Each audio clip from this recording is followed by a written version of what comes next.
सभी साथियों को नमस्कार। जैसा कि आप सभी को विदित है कि स्पेशल एजुकेशन यूट्यूब चैनल के माध्यम से हमें बहुत अच्छी खबरें मिलती रहती हैं। तो आज आपकी स्क्रीन पे बहुत ही महत्वपूर्ण खबर जो आप देख रहे हैं, सरकारी कर्मचारियों के लिए बड़े बदलाव, एनपीएस ओपीएस रिटायरमेंट और वीआरएस के 4 नए नियम के ऊपर खबर जान लेते हैं।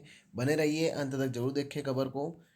बहुत अच्छी खबर आगे हैं कि केंद्र सरकार ने हाल ही में सरकारी कर्मचारियों के लिए पेंशन और रिटायरमेंट से जुड़े नियमों में कई महत्वपूर्ण बदलाव किए हैं। इन नए नियमों का उद्देश्य कर्मचारियों को बेहतर सामाजिक सुरक्षा प्रदान करना है और पेंशन व्यवस्था को आर्थिक रूप से टिकाऊ बनाना है।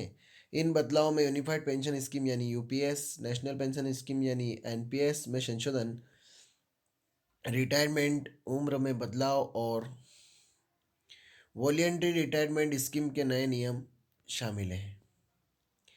इन नए नियमों से लगभग 23 लाख केंद्रीय कर्मचारियों को सीधा फायदा होने की उम्मीद है। अगर राज्य सरकारें भी इन नियमों को अपनाती हैं तो यह संख्या बढ़कर 90 लाख तक पहुंच सकती है।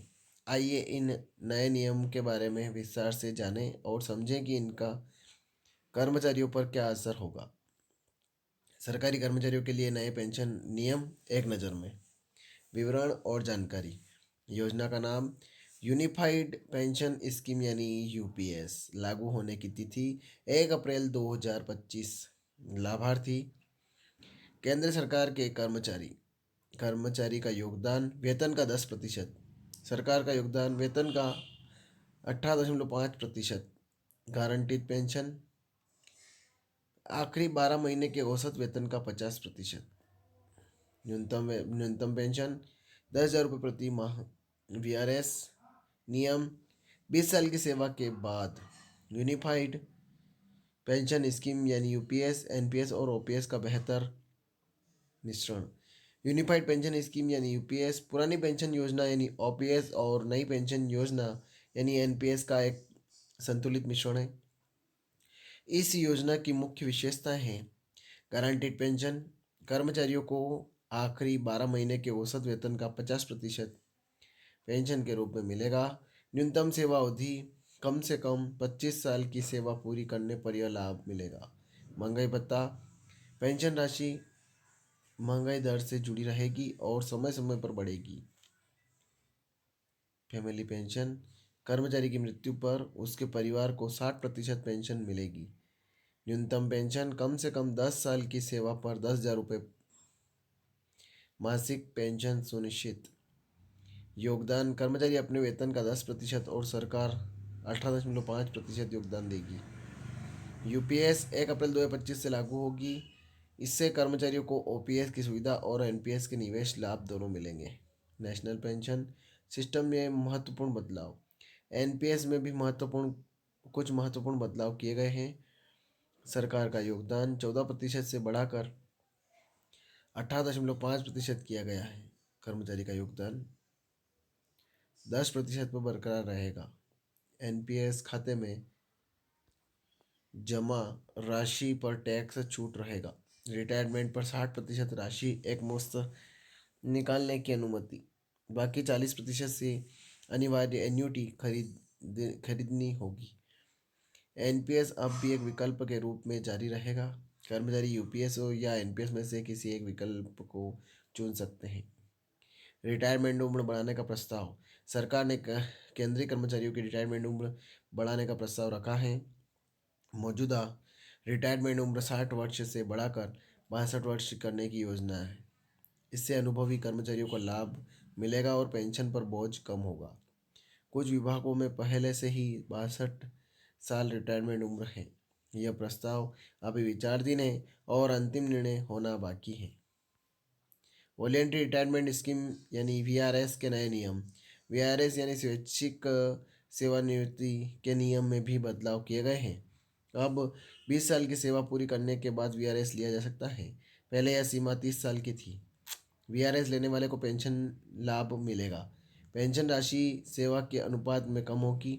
वीआरएस लेने वाले को ग्रेजुएटी और अन्य लाभ भी मिलेंगे। न्यूनतम पेंशन की गारंटी। सरकार ने न्यूनतम पेंशन राशि सुनिश्चित करने का फैसला लिया है। कम से कम 10 साल की सेवा पूरी करने वाले को 10,000 रुपये मासिक पेंशन। यह राशि समय समय पर महंगाई दर के हिसाब से बढ़ेगी। इससे कम सेवा अवधि वाले कर्मचारियों को भी लाभ मिलेगा। यह प्रावधान यूपीएस और एनपीएस दोनों में लागू होगा। पुरानी पेंशन योजना यानी ओपीएस बनाम नई पेंशन योजना यानी एनपीएस, इनमें अंतर देख लेते हैं। यूपीएस और एनपीएस और ओपीएस में अंतर। तो फंडिंग, सबसे पहले अंतर में फंडिंग। ओपीएस सरकारी खजाने से भुगतान करती थी, जबकि एनपीएस शेयर बाजार पर आधारित है। गारंटी, ओपीएस में एक तय फार्मूले के अनुसार गारंटीड इनकम दी जाती थी। एनपीएस में ऐसा कोई गारंटी नहीं है। निवेश विकल्प, एनपीएस में कर्मचारी विभिन्न निवेश योजनाओं में से चुन सकते हैं। पेंशन राशि, ओपीएस में अंतिम पेंशन का 50% पेंशन मिलती थी। एनपीएस में यह निवेश पर रिटर्न पर निर्भर करता है। फैमिली पेंशन, ओपीएस में परिवार को पूरी पेंशन मिलती रहती थी। एनपीएस में ऐसा कोई प्रावधान नहीं है। नए नियमों का कर्मचारी पर प्रभाव, इन नए नियमों से कर्मचारियों को कई फायदे होंगे। बेहतर सामाजिक सुरक्षा, गारंटीड पेंशन और न्यूनतम पेंशन की व्यवस्था से कर्मचारियों को आर्थिक सुरक्षा मिलेगी। लचीलापन, 20 साल बाद वीआरएस लेकर दूसरा कैरियर शुरू करने का विकल्प। उच्च रिटर्न, एनपीएस के माध्यम से बेहतर निवेश रिटर्न की संभावना। चयन की स्वतंत्रता, यूपीएस और एनपीएस में से किसी एक को चुनने का विकल्प। लंबी सेवा अवधि, रिटायरमेंट उम्र बढ़ने से अधिक कमाई का मौका। सरकार पर पेंशन का बोझ कम होगा। नए नियमों से सरकार पर पेंशन का बोझ कम होने की उम्मीद है। यूपीएस में कर्मचारियों का योगदान होने से सरकार पर पूरा बोझ नहीं पड़ेगा। एनपीएस के निवेश से अतिरिक्त रिटर्न मिलेगा। रिटायरमेंट उम्र बढ़ने से पेंशन भुगतान की अवधि कम होगी।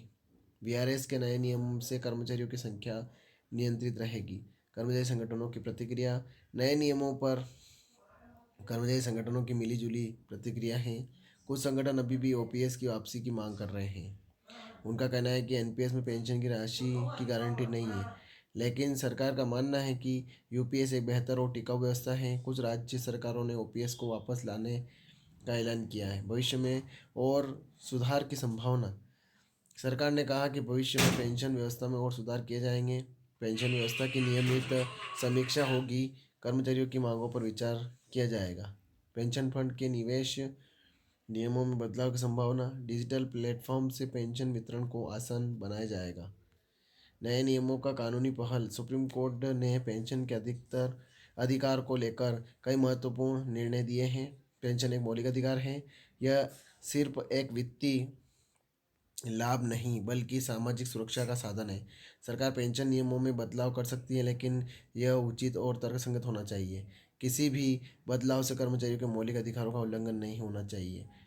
डिस्क्लेमर, यह लेख केवल सूचनात्मक उद्देश्यों के लिए है और इसमें दी गई जानकारी सामान्य समझ पर आधारित है। पेंशन नियमों में बदलाव एक जटिल प्रक्रिया है और अंतिम नियम इस लेख में वर्णित जानकारी से भिन्न हो सकते हैं। कृपया सटीक और अद्यतन जानकारी के लिए सरकारी अधिसूचनाओं और आधिकारिक स्रोतों का संदर्भ लें। यह लेख कानूनी या वित्तीय सलाह नहीं है। किसी भी निर्णय लेने से पहले विशेषज्ञों से परामर्श लें। तो यह खबर थी। ज़्यादा ज़्यादा शेयर करें, लाइक करें, कमेंट करें आपको खबर कैसी लगी। और आप मेरे चैनल पर नए हैं तो चैनल को सब्सक्राइब जरूर करें, बेल आइकन को प्रेस करें ताकि आने वाली वीडियो की नोटिफिकेशन आप तक जल्दी पहुंच जाए। जय हिंद, जय भारत। जय हिंद, जय भारत।